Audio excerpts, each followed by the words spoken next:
An unlikely collaboration between Sydney DJs, the Flight Facilities and the Melbourne Symphony Orchestra was the first event to sell out at this year's Melbourne Festival. A one-night only open-air concert at the Sydney Myer Music Bowl, fusing disco house and orchestral arrangements. The duo interrupted their European tour for this special event, and it is the second time Flight Facilities have been invited to perform at Melbourne Festival. Their surging popularity has been synonymous with that of DJ and dance music culture throughout the world, with even classical music institutions like the MSO wanting a taste. For years the MSO has been doing collaboration. Things like the Melbourne Festival are very important to us, which gets us out of our comfort zone, allows us to do slightly unusual projects. As much as we want to work with Flight Facilities, they want to work with us. There's something about the two brands together that make a really special event. We've always had a love for classical music, and I think we can reference that straight off the bat with Claire de Lune, our nod to how much we enjoy that style of music.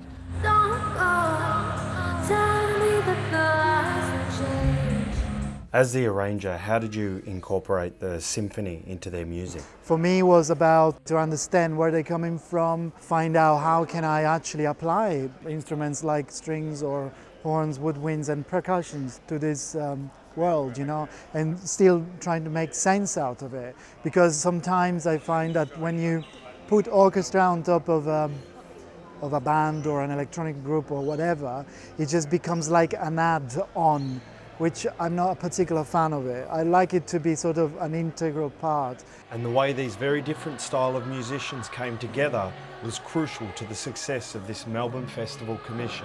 I mean, you can see how close we are to the guys. I mean, and we're kind of feeding off each other's energy, which is really fun. I mean, as I said, they're excited to be working with us and we're excited to be working with them.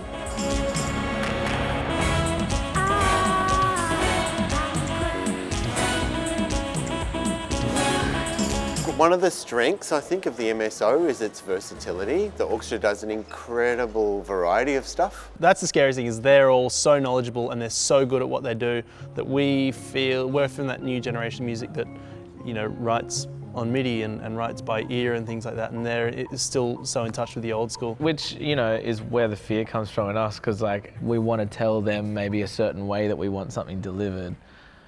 Like, who the hell am I to tell them? Well, yeah, you're going to have to be calling the shots, I guess. Yeah, in a way, in a very respectful way. To be honest, I'm more nervous about the people on stage than I am about the people in front of me.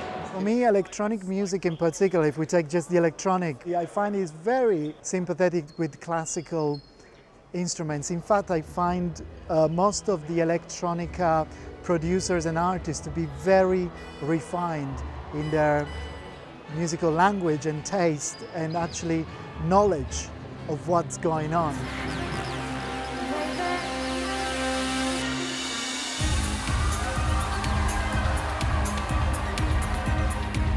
What I do notice is a lot of string players are playing really syncopated, very, very precise rhythmic patterns.